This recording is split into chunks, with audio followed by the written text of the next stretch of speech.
Le fou sur les sables a bâti sa maison. Le fou sur les sables a bâti sa maison. Le fou sur les sables a bâti sa maison. Et la tempête arrive. Le vent souffla et la pluie tomba. Le vent souffla et la pluie tomba. Le vent souffla et la pluie tomba. Et la maison s'écroula.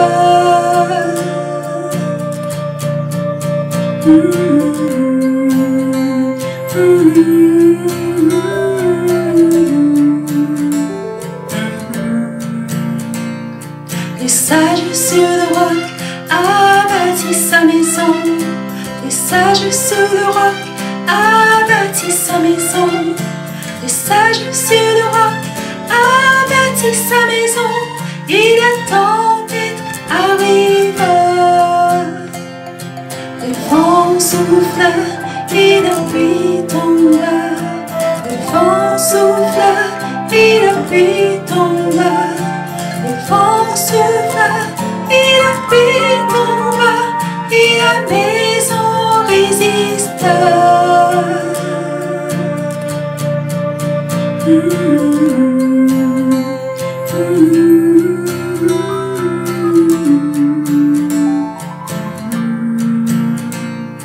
Enfant sur Jésus, viens bâtir ta maison. Enfant sur Jésus, viens bâtir ta maison. Enfant sur Jésus, viens bâtir ta maison. Et la tempête arrivera. Le vent soufflera et la pluie tombera. Le vent soufflera et la pluie tombera. Le vent soufflera et la pluie tombera. Et la maison résistera. Et la maison résistera. Et la maison résistera.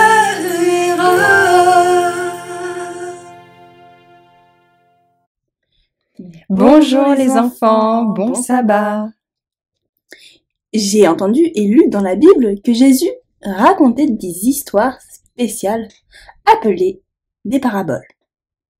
Les paraboles sont des histoires que Jésus utilisait pour enseigner de grandes vérités d'une manière simple et compréhensible. Elles contiennent des leçons importantes sur la vie et la spiritualité. Oui, justement, c'est fascinant. Mais pourquoi est-ce que Jésus parlait en parabole au lieu de dire les choses qu'il voulait dire de manière directe? Eh bien, Jésus a et avait sur terre une sagesse infinie. Et il savait que les paraboles étaient un moyen efficace de captiver l'attention de son auditoire et de faire réfléchir les gens. Les paraboles permettaient aux personnes d'imaginer et de se mettre à la place des personnages de l'histoire, ce qui les aidait à mieux comprendre les enseignements profonds de Jésus. D'accord. Ces histoires devaient être très intéressantes alors. Pourquoi ne pas en partager une avec les enfants maintenant, tout de suite? Et pourquoi pas celle, par exemple, du fils prodigue? C'est une excellente idée, car elle nous enseigne des précieuses leçons sur l'amour et le pardon. Je vais vous raconter cette histoire. Un homme avait 2 fils. Le plus jeune dit à son père: « Donne-moi ma part de l'héritage. » Alors, le père partagea de façon égale entre ses 2 fils. Peu après, le plus jeune prit ses affaires et partit pour un pays étranger où il gaspilla tout son argent dans de mauvaises fréquentations. Il n'avait plus rien lorsqu'une grande famine toucha le pays. Il n'avait plus de quoi manger. Il se mit à travailler pour un homme qui l'envoya garder les cochons.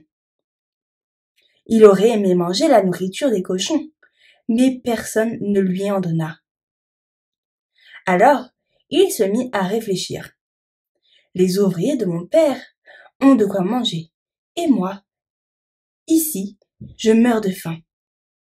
Je vais retourner chez mon père et lui dire: Père, j'ai péché contre Dieu et contre toi. Je ne suis plus digne d'être appelé ton fils. Engage-moi comme un de tes ouvriers. Waouh! C'est vraiment surprenant. Et un petit peu arrogant de la part du fils de demander son héritage avant même que son père ne soit parti. Normalement, l'héritage est donné lorsque les parents décèdent. Mais lui, il voulait tout de suite. Et en plus, il a dépensé de façon irresponsable cet argent. Maintenant, il est dans une situation vraiment difficile. Il n'a plus d'argent, et en plus, le pays est touché par la famine. C'est triste. C'est triste de voir qu'il n'a même pas de quoi manger. Il doit même travailler pour quelqu'un d'autre, garder des cochons, juste pour survivre. Il est vraiment tombé vraiment bas. Mais attends, il commence à réfléchir enfin. Il se rend compte que même les ouvriers chez son père ont de quoi manger, alors que lui, il meurt de faim. Il décide alors de retourner chez son père, mais il pense qu'il ne mérite plus d'être son fils. Il veut juste être traité comme un simple employé. Oui, je vois ça. Maintenant, la grande question est de savoir ce que le père va faire. Est-ce qu'il va accepter son fils de retour après tout ce qu'il a fait de mal? Est-ce qu'il va lui pardonner? C'est vraiment intéressant. J'ai vraiment envie de savoir la suite de cette histoire. Et vous les enfants, vous pensez qu'il va faire quoi le papa? Est-ce qu'il va pardonner ce fils ou est-ce qu'il va le rejeter? Écoutons la suite. Le plus jeune fils retourna chez son père. Il était encore loin que son père le vit, courut à sa rencontre, le serra dans ses bras et l'embrassa. Le fils dit au père: Père, j'ai péché contre toi et contre Dieu. Je ne suis plus digne d'être appelé ton fils. Mais le père dit au serviteur: Apportez la plus belle tunique pour le vêtir. Mettez-lui une bague au doigt et des sandales aux pieds. Préparez le meilleur veau que nous puissions manger et faire la fête, car mon fils que voici était mort et est revenu à la vie. Incroyable. Ne trouvez-vous pas que c'est incroyable, les enfants? Le père était tellement heureux de voir son fils qu'il l'a accueilli avec amour, avec joie. Et en plus, il a organisé une grande fête pour célébrer son retour. Cela montre à quel point le père aimait son fils, malgré ses erreurs qu'il avait commises. Mais comment son frère va se sentir après une telle réception de son père? Est-ce qu'il sera ému lui aussi de retrouver son frère? Est-ce qu'il va se sentir aussi aimé et accepté de son père par son frère? C'est vraiment une histoire qui nous fait réfléchir, n'est-ce pas, les enfants? Je suis sûre que la suite de l'histoire sera remplie de surprises. Écoutons la suite. Oui, l'aîné était encore au champ. Quand il rentra et entendit la musique et les danses, il appela un serviteur et lui demanda ce qui se passait. Le serviteur répondit: Ton frère est revenu sain et sauf, et ton père a ordonné de tuer le meilleur veau. L'aîné se mit alors en colère et refusa d'entrer dans la maison. Son père sortit, lui parlait, mais il dit: Voilà des années que je te sers comme un esclave, et tu ne m'as pas donné un chevreau pour faire la fête avec mes amis, alors que cet autre a dépensé tout ton argent avec des prostituées et tu fais tuer le meilleur veau pour lui. Le père lui dit: Mon fils, tu es toujours avec moi et tout ce que je possède est à toi. Nous devrions être contents car ton frère que voici était mort et il est revenu à la vie.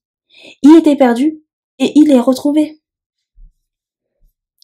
Cette histoire nous montre à quel point il est important d'être reconnaissant pour ce que nous avons et de ne pas laisser la jalousie, l'amertume, l'envie nous envahir.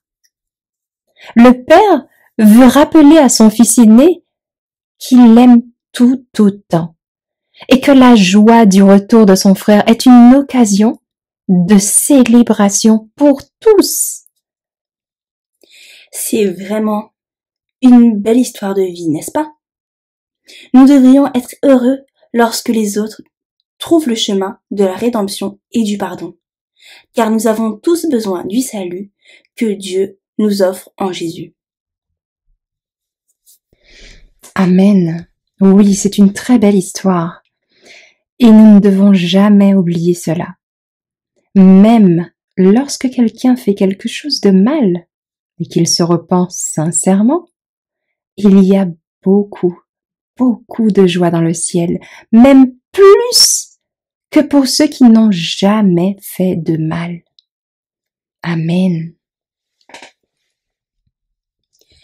Avant de terminer, j'aimerais mémoriser ce verset qui résume bien l'enseignement de cette histoire. De même, je vous le dis, il y aura plus de joie dans le ciel pour un seul pécheur qui se repent que pour 99 justes qui n'ont pas besoin de repentance. Amen. Prions ensemble. Notre Père aimant, aujourd'hui, nous nous adressons à toi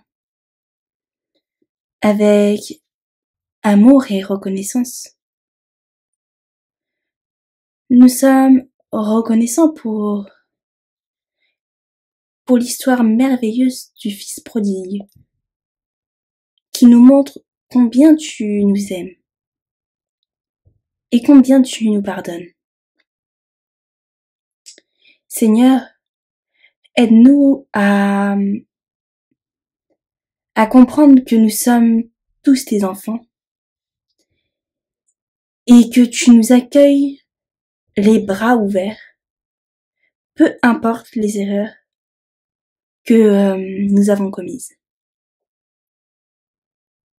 Apprends-nous à reconnaître nos faiblesses et à venir vers toi avec un cœur sincère. Pardonne-nous lorsque nous faisons des choses égoïstes, quand nous faisons des erreurs ou que nous faisons de mauvais choix. Comme le Fils prodigue, nous reconnaissons nos erreurs et nous nous repentons humblement devant toi. Aide-nous à être compatissants envers ceux qui se sont éloignés de toi, à être patients et prêts à les aider à revenir sur le bon chemin. Que notre amour pour nos frères et sœurs, qu'ils soient proches ou lointains, ne soit jamais affecté par la jalousie ou la colère. Aide-nous à reconnaître les bonnes choses que tu nous donnes chaque jour, afin que nous puissions partager généreusement et avec gratitude tout ce que nous avons reçu. Aide-nous à être des messagers de ton amour et de ta paix dans ce monde parfois compliqué. Que l'histoire du Fils prodigue guide nos pas et nous rappelle toujours que ton amour est infini. Apprends-nous à accueillir ceux qui reviennent vers toi avec un cœur repentant. Sois également avec les adultes pour le moment qui va suivre. Au nom de Jésus, ton Fils bien-aimé, nous te prions. Amen.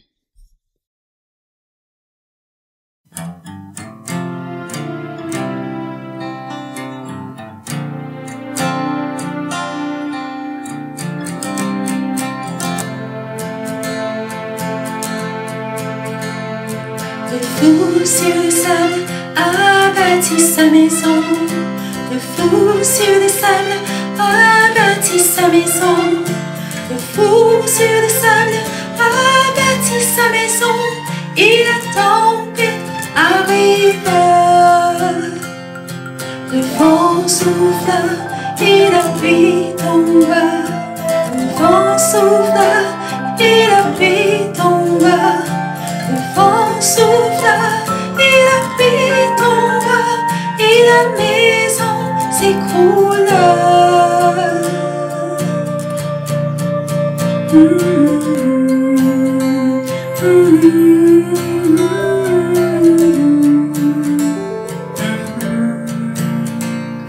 Le sage sur le roc a bâti sa maison. Le sage sur le roc a bâti sa maison. Le sage sur le roc a bâti sa maison. Et la tempête arrive. Le vent souffla et la pluie tomba. Le vent souffla et la pluie tomba. Le vent souffla et la pluie tomba. Et la maison résista.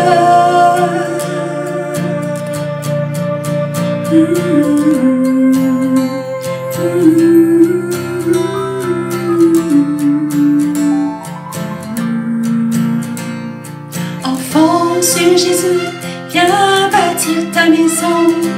Enfant sur Jésus, viens bâtir ta maison. Enfant sur Jésus, viens bâtir ta maison.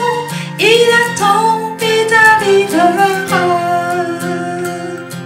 Le vent soufflera et la pluie tombera.